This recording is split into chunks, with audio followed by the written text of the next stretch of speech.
Un tío serio. ¡Es Axel! Auténtico el tío, ¿eh? Míralo. Y va a contar la historia de la gaita de Boto, la sabéis, ¿no? Sí. ¿No? A ver, cuéntese la ancha. Tú que tienes el don de frentes. Tú tienes Maño, demuestra aquí cómo se cuenta una historia a pelo. Pero tú dices, es tu público. Pues me preguntaron a Kepa de dónde venía el vestido de la gaita de Boto. Le explicaba que cuenta la leyenda que hace muchos años había un gaitero, era ciego, cuya hija falleció y le puso a su gaita el vestido de su hija.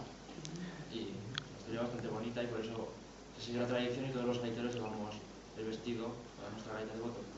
Muy bueno.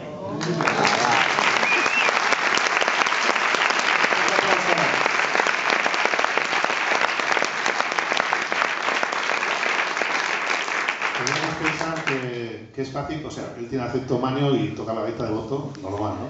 Pero tiene mérito Alberto, fijaros que eres de Vigo y también le pega a la gaita de Boto. Ahora has cambiado, ¿no? ¿Cómo has hecho? ¿Has hecho?